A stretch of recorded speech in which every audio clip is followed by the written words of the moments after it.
भाइयों एवं बहनों, जय श्री गुरुदत्त।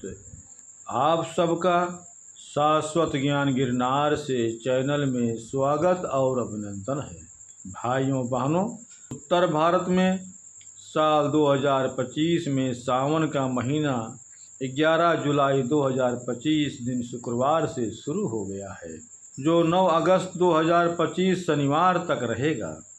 वहीं दक्षिण और पश्चिम भारत के कुछ राज्यों जैसे आंध्र प्रदेश, तेलंगाना, गोवा, महाराष्ट्र, गुजरात, कर्नाटक और तमिलनाडु में सावन का मास 25 जुलाई 2025 से शुरू होकर 22 अगस्त 2025 को समाप्त होगा। दोनों क्षेत्रों में 14 दिनों का अंतर क्यों? उत्तर भारत पूर्णिमा के बाद शुरू 11 जुलाई 2025 शुक्रवार, 9 अगस्त 2025 शनिवार। दक्षिण पश्चिम भारत अमावस्या के बाद शुरू 25 जुलाई 2025 शुक्रवार से 22 अगस्त 2025 शुक्रवार। नेपाल हिमालयी क्षेत्र सौर अन्य स्थानीय प्रणाली 16 जुलाई 2025 से 16 अगस्त 2025 तक रहेगा। क्या कारण है 14 दिनों के अंतर का? पहला कारण भेद।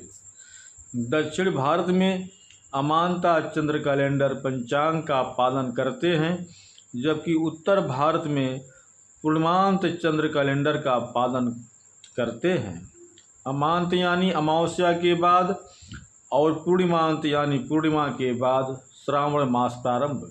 अमांत चक्र में चंद्र वर्ष हमेशा मीन संक्रांत के बाद और मेष संक्रांत से ठीक पहले प्रारंभ होता है। पूर्णिमांत चक्र में चंद्र वर्ष मीन संक्रांत से पहले शुरू हो सकता है। भाइयों बहनों, आगे की जानकारी देने से पहले हम आप सबसे अनुरोध करूंगा कि चैनल को सब्सक्राइब एवं वीडियो को लाइक तथा शेयर अवश्य करें तथा कमेंट्स बॉक्स में अपने विचार से हमें अवगत कराएं। नेपाल, उत्तराखंड और हिमाचल के कुछ हिस्सों में सावन मास सौर कैलेंडर के अनुसार प्रारंभ होता है। सौर मास यानी कि मेष से मीन तक सूर्य का चक्र चलता है, उसमें कर्क संक्रांत से सावन मास प्रारंभ होगा। दूसरा कारण ऋतु चक्र में अंतर। ऐसा भी कहा जाता है कि मौसम चक्र भेद के कारण ही कैलेंडर में यह असमानता है। जैसे केरल में मानसून पहले आता है, उसके एक सप्ताह बाद यह मध्य भारत में पहुंचता है। यानी कि मान लो कि केरल में मानसून की शुरुआत 1 जून से हुई है, तो मध्य भारत में 7 जून के बाद मानसून आएगा। जैसे कश्मीर, उत्तराखंड, हिमाचल आदि पहाड़ी क्षेत्रों में बारिश प्रारंभ होने के एक सप्ताह बाद मैदानी क्षेत्रों में वर्षा प्रारंभ होती है। इसलिए सावन का माह भी वर्षा चक्र पर ही चलता है। ज्येष्ठ और आषाढ़ के महीनों को ग्रीष्म ऋतु और सावन एवं भाद्र पक्ष का महीना वर्षा ऋतु के महीना है।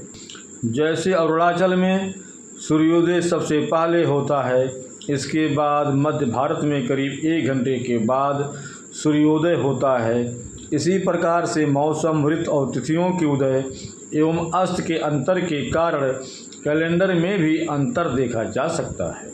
हालांकि मूल रूप से अमांत और पूर्णिमांत के चक्र को ही माना जाता है। भाइयों बहनों, अब हम अपने शब्दों को यहीं पर विराम दूंगा। पुनः मिलेंगे अगले वीडियो में। जय श्री गुरुदत्त, जय श्री गुरुदत्त।